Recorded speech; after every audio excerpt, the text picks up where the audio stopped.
Flyover होने के बाद भी यातायात का दबाव नहीं हो रहा है कम। समान थाने से 10 कदम की दूरी पर बनाए नए बस स्टैंड के सामने बेतरतीब सड़कों पर खड़ी होती है बसें।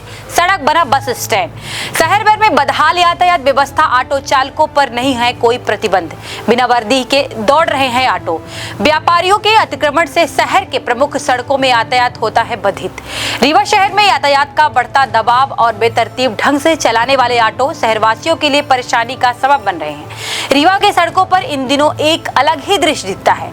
ऑटो रिक्शा जो शहर की सस्ती और सुलभ सवारी माने जाते हैं, अब यातायात की समस्या का बड़ा कारण बन रहे हैं। बेतरतीब पार्किंग, ओवरलोडिंग और ट्रैफिक नियमों की अनदेखी से सड़कों पर अराजकता बढ़ रही है। स्थानीय लोगों का कहना है कि ऑटो चालक बिना किसी नियम के सवारी भरते हैं और जहां मन होता है वहां वाहन रोक देते हैं। रीवा में बेतरतीब ऑटो की समस्या न केवल यातायात को प्रभावित कर रही है, बल्कि आम लोगों की सुरक्षा के लिए भी खतरा बन रही है। क्या प्रशासन इस दिशा में ठोस कदम उठा पाएगा? यह सवाल हर किसी के मन में है।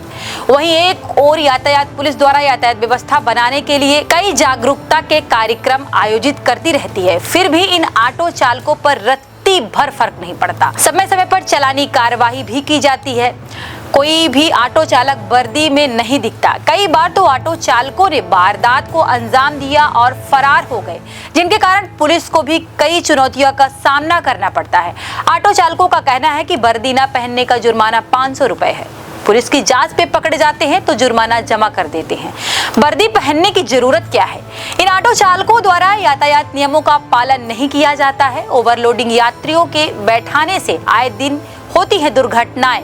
यातायात थाना प्रभारी अनामिमा शर्मा चालानी कार्यवाही में व्यस्त हैं। सड़कों पर बदहाल यातायात व्यवस्था।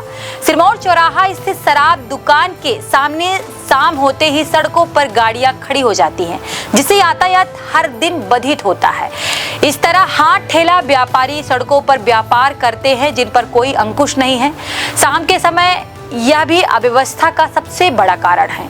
रीवा नगर निगम ने यातायात को सुधारने के लिए कुछ कदम उठाए हैं। हाल ही में शहर में 13 प्रमुख चौराहों पर 72 सीसीटीवी कैमरे और साउंड सिस्टम लगाए गए हैं। इनका उद्देश्य अतिक्रमण और यातायात की निगरानी करना है, ताकि जाम की समस्या से राहत मिल सके। एक कंट्रोल रूम भी बनाया गया है, जहां 24 घंटे कर्मचारी तैनात रहते हैं और ट्रैफिक पुलिस को भी इसका एक्सेस दिया गया है। इलेक्ट्रिक बसों की योजना। रीवा में यातायात और प्रदूषण नियंत्रण के लिए मध्य प्रदेश सरकार ने इलेक्ट्रिक बसों की शुरुआत करने की योजना बनाई है।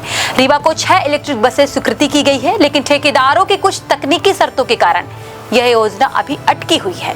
स्थानीय लोगों ने इस बसों के संचालन से पहले ही बेहतर यातायात प्रबंधन और स्टॉपेज की मांग की है। शहर में सड़क के किनारे स्थायी और अवैध अतिक्रमण जैसे ठेले, गोमतियां और दुकानें यातायात में बड़ी बाधा बन रहे हैं।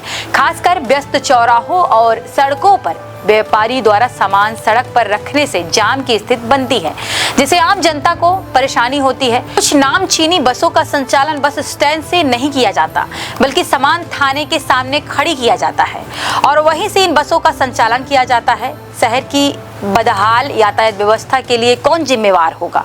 कोई कुछ कहने को तैयार नहीं, कोई इसकी जिम्मेवारी लेना नहीं चाहता। समान फ्लाईओवर के पास, निजी स्कूल के पास पार्किंग नहीं होने से सड़कों पर खड़े होते वाहनों से यातायात व्यवस्था होती है खराब। आम जन होते हैं परेशान।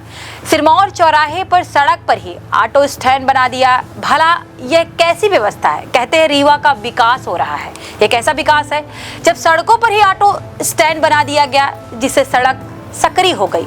यातायात आए दिन प्रभावित होता है। वहीं नगर निगम आयुक्त का कहना है कि व्यापारियों के अतिक्रमण पर समय समय पर कार्रवाई की जाती है और ऑटो चालकों के लिए फ्लाईओवर के नीचे ऑटो खड़े करने के स्थायी स्टैंड बनाया गया है। बहुत जल्द इनकी परमानेंट व्यवस्था बनाई जाएगी। वहीं यातायात थाना प्रभारी अनामिमा शर्मा ने बताया कि समय समय पर चालानी कार्यवाही की जाती है।